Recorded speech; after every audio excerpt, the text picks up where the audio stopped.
In the early 19th century, nestled in the tranquil countryside of Adams, Tennessee, lived the Bell family. By all accounts, John Bell, his wife Lucy, and their children were respected members of their tight-knit community. They were hardworking, simple folk, living in harmony with the land, but their peaceful life would soon be shattered by a terrifying force. A force so powerful and relentless, it would haunt them for years. This is the story of the Bell Witch. It all began in 1817. John Bell, a farmer, first noticed something strange happening on his property. At first, it was subtle, small, inexplicable occurrences. A strange noise in the woods at night, the sudden appearance of mysterious animals, dogs, rabbits, whose eyes glowed unnaturally bright in the dark. John thought little of it, dismissing the strange happenings as mere coincidence, until one fateful night. That night, the Bell family was awakened by what seemed like a faint knocking sound on the door. But when John Bell went to investigate, he found no one there. The noises continued for days, growing louder and more intense. Scratching, scraping, and the sound of chains dragging across the floorboards. At first, the Bells tried to ignore it. But when the noises began to grow in frequency and ferocity, they could no longer pretend everything was normal. It wasn't long before the Bell children began to complain of something far worse. They reported being attacked in their beds, unseen hands pulling their hair, slapping them across the face, and pinching them until their skin bruised.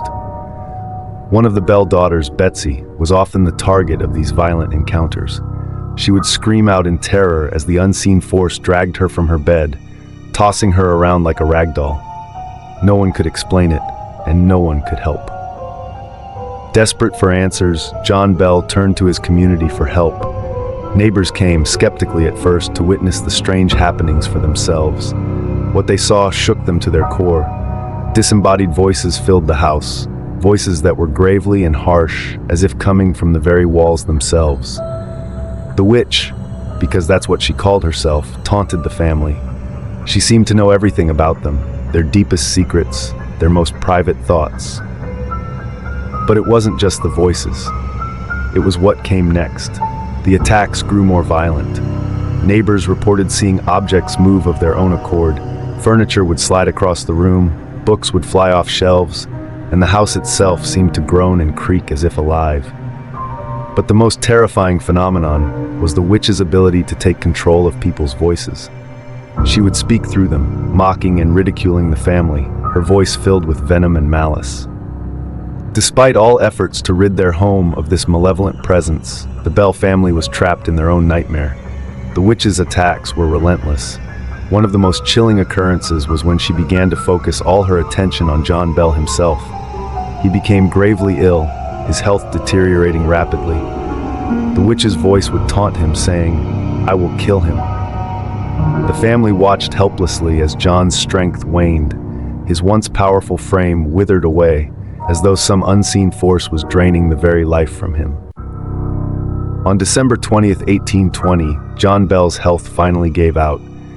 He was found dead in his bed, and beside him, an unmarked vial of liquid lay on the nightstand. The family was horrified, convinced that the witch had kept her promise. The strange liquid was later analyzed, but its contents were never identified. It was as if the Bell Witch had cursed John's very soul, and no one could explain how or why. The witch didn't stop there. Her voice could still be heard in the house, but the violent attacks gradually faded. Neighbors who had once been witnesses to the horrors of the Bell home now found themselves too afraid to visit, and the Bell family, broken and devastated, left the farm soon after John's death. Yet the legend of the Bell Witch lived on. To this day, the Bell Witch is said to haunt the area near the Bell farm. The cave known as the Bell Witch Cave has become a place of eerie fascination, with reports of unexplained sounds and ghostly apparitions. Visitors claim to hear disembodied whispers, feel cold drafts, and even witness shadowy figures lurking just beyond their sight. No one knows if the Bell Witch truly ever left. Is she still out there, waiting for her next victim? Or was her rage forever tied to the Bell family's fate? Some say that the witch was not just a ghost, but a powerful entity, a spirit with a deep, personal vendetta. Others believe she was a manifestation of pure evil, hell-bent on causing suffering for reasons no one would ever fully understand. The truth may never be known, but the story of the Bell Witch endures, a chilling reminder that some things cannot be explained, only experienced. And perhaps, it's best to never go looking for answers in places like the Bell Witch Cave, where the veil between the living and the dead grows thin. Do you dare to believe the Bell Witch is real? Or will you walk away, leaving her story to haunt another day? Do you dare to believe the Bell Witch is real? Or will you walk away, leaving her story to haunt another day?